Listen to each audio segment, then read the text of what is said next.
Hi there, and welcome to the third in the series of videos on digital nomads.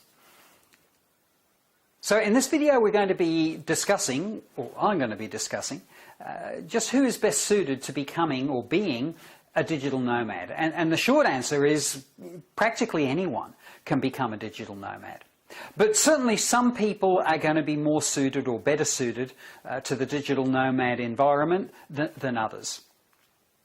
You know, for example, I've selected two primary groups that are probably best suited to the digital nomad opportunity. That is the under 30s and the over 50s. Now, why those two groups, you might ask? Well, let's take the under 30s as an example. As an under 30-year-old, these people have not yet, in the main anyway, started a family. Chances are pretty high that they've not started a family, so they don't have children to consider in the equation as a rule. They also have generally not committed to long-term investments such as a mortgage. So they're on a 6-month or a 12-month leasing arrangement. So again, that's something that gives them a little bit more flexibility.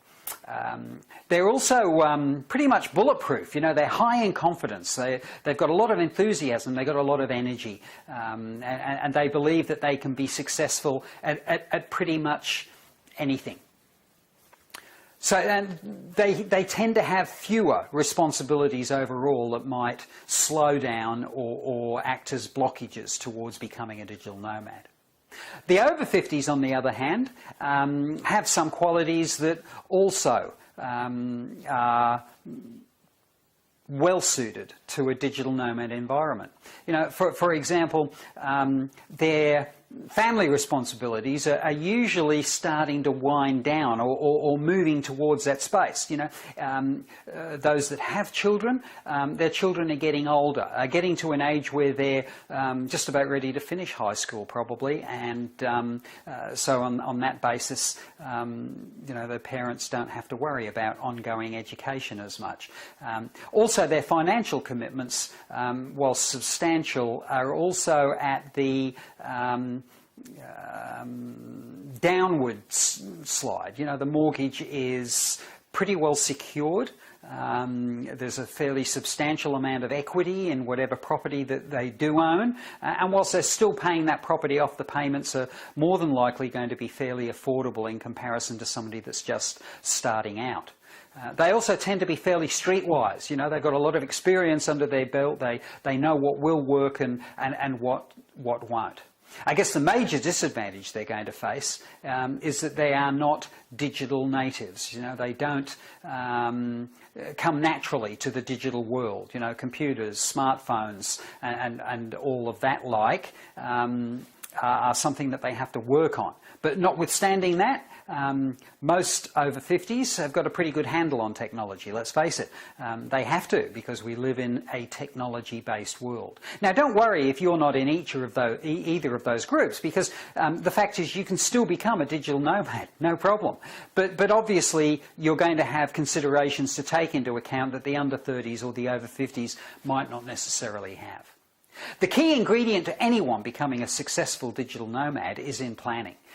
It's absolutely critical. Planning around your family situation. You know, which family members need to be brought into the loop? What are the impacts on the family likely to be? And not just direct family, as in children, but also siblings, uncles, aunts, nephews, nieces, parents. These are all people that are likely to have some ideas or input or concerns around what you might be planning. So you need to be able to take that into consideration.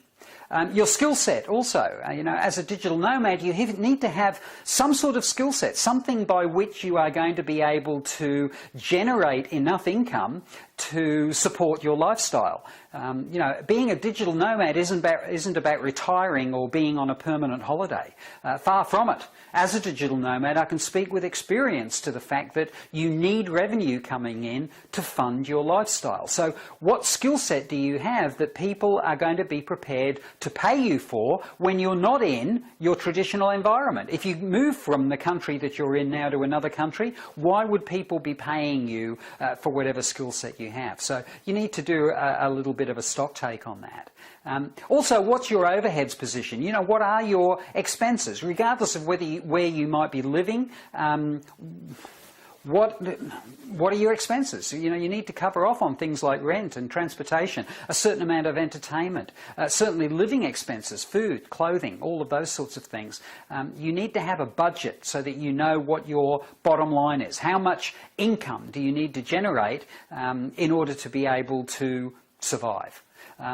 So finally, you need to have a look at all of that as a broad stock take and analyse for yourself what needs to change, what doesn't need to change, what contingencies you're going to need to plan for. These are all part and parcel of this critical planning process that you're going to need to engage in if you're going to be successful at becoming a digital nomad. You know, there's some good resources out there on the internet that you can have a look at. A couple that I would recommend for you is a website called readymadebusinesses.com.au. Spoke about skill sets before.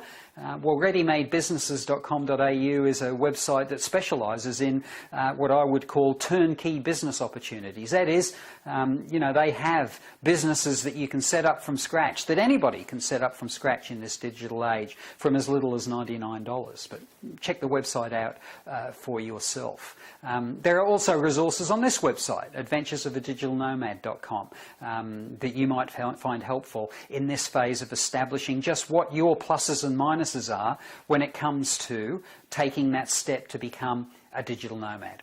Whatever you decide and whatever processes you think that you're going to have to engage in, I wish you every success. And I can't recommend strongly enough for you to give this a go. It's not without its challenges, but the rewards are quite substantial. And let's face it, you only get one life to live, so you may as well live it to the fullest. Thanks for watching. I'll catch you in the next video.